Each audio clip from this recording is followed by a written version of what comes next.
அனைவருக்கும் அன்பான வணக்கங்கள். மனிதனுடைய வாழ்க்கையை எப்படி நம்ம செம்மையாக வைத்துக்கொள்வது? ஏதோ பிறந்திருக்கோம், வாழ்கிறோம், அவ்வளோதான் அப்படின்ட்டு இல்லாமல் நாம் ஒவ்வொரு நாளையும் ஆனந்தமாக மாற்றுவது எவ்வாறு? எப்படி நம்முடைய வாழ்க்கையை ஒரு செம்மையான தன்மையில் மாற்றுறது? ஒரு நிலத்தை உழுது பண்படுத்தி செம்மைப்படுத்தி பல தானியங்களை நாம் பயிரிட்டு பல விஷயங்களை நம்ம அறுவடை பண்ண முடியும். அதே போல் ஒரு நிலத்தை நாம் பண்படுத்தி பண்ணுறது மாதிரி மனிதனுடைய வாழ்க்கையையும் நாம் நல்ல செம்மைப்படுத்த முடியும்.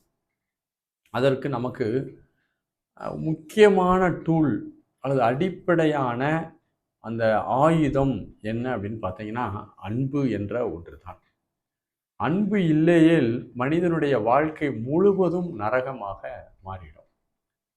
அன்பு நம்மை சுற்றி இருக்கக்கூடிய மனிதர்களை எல்லாம் இணைக்கக்கூடிய பெரும் பாலமாக இருக்கிறது. அந்த அன்பு உணர்வோடு நம்மிடம் பலரும் பழகும் போதும், நாம் எல்லோரிடமும் அன்போடு இருக்கும் போதும் நமக்கு ஒரு தன்னம்பிக்கை பிறக்கிறது. அந்த தன்னம்பிக்கையின் காரணமாக நம்முடைய வாழ்க்கையை நாம் நிதானமாக மட்டும் வாழ்ந்துட்டு போகலாம். இது அன்பு உணர்வு நமக்கு பெருகி கொண்டே இருக்கும்போது ஆனந்தம் தானாக வருகிறது.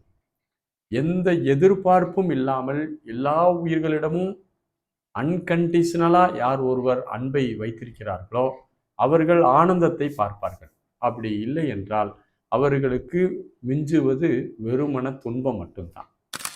இன்னைக்கு நிறைய நபர்கள் எதிர்பார்ப்போட பழகிறாங்க. ஒருவரிடம் பழகும் போது இவர் இப்படித்தான் என்னிடம் நடந்து கொள்ள வேண்டும் என்று முன் அபிப்பிராயம் வைத்து கொண்டு பழகுகிறார்கள். அப்படி பழகும் போது அந்த எதிர்பார்த்தது போல் நடக்கவில்லை என்றால் அவர்கள் மிகவும் ஒரு துன்பமான மனநிலையை அடைந்து அதில் கஷ்டப்படுகிறார்கள். ரொம்ப வாழ்க்கை செம்மையா இருக்கணும்னு முடிவு பண்ணியாச்சுன்னா நம்மகிட்ட 2 பண்பு வேணும். ஒரு படகிற்கு 2 துடுப்புகள் வேணும். ஒரு துடுப்பை மட்டும் போட்டே இருந்தால் படகு அந்த இடத்துலயே சுத்திட்டு இருக்கும். 2 துடுப்புகள் அந்த படகிற்கு தேவைப்படுகிறது. ஒன்று அன்பு, இன்னொன்று பெரும் கருணை. நாம் பெரும் கருணையோடு இருக்க வேண்டும். அழகா சொல்லுவாங்க, வேதாத்திரி மகரிஷி என்ற ஞானி அழகா சொல்றாங்க, நான் என்னுடைய வாழ்நாளில் யாருடைய உடலுக்கும் உயிருக்கும் துன்பம் தர மாட்டேன். துன்பப்படும் உயிர்களுக்கு என்னால் இயன்ற உதவிகளை செய்வேன் என்ற ஒரு உயர்ந்த பண்பாட்டை சொல்கிறார். கருணை என்ற ஒன்றுதான் மனிதனை துயரத்திலிருந்து மீட்கக்கூடியது. ஒரு உயிர் துன்பப்பட்டு கொண்டிருக்கிறது. அந்த உயிரை துன்பத்திலிருந்து மீட்டு கொண்டு வர வேண்டும் என்று விரும்பும் போது நமக்கு இயற்கையாகவே அந்த அன்பும் கருணையும் பரிணமிக்க தொடங்கும்.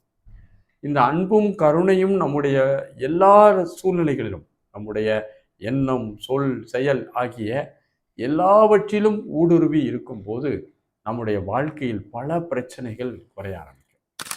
பெரும்பாலும் மன அழுத்தம் என்ற ஒன்றே நமக்கு இருக்காது.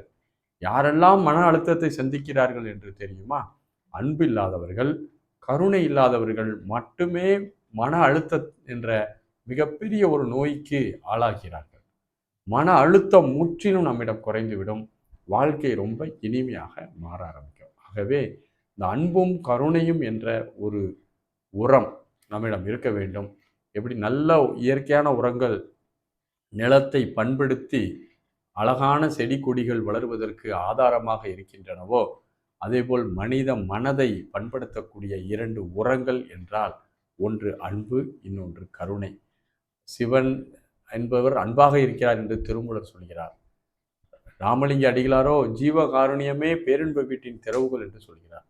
இந்த அன்பும் கருணையும் நம்மிடம் இணைந்து இருக்கும் போது வாழ்க்கை உண்மையிலே ஒரு செம்மையான தன்மையில பயணிக்க தொடங்கும். வாழ்த்துகள். நன்றி, வணக்கம்.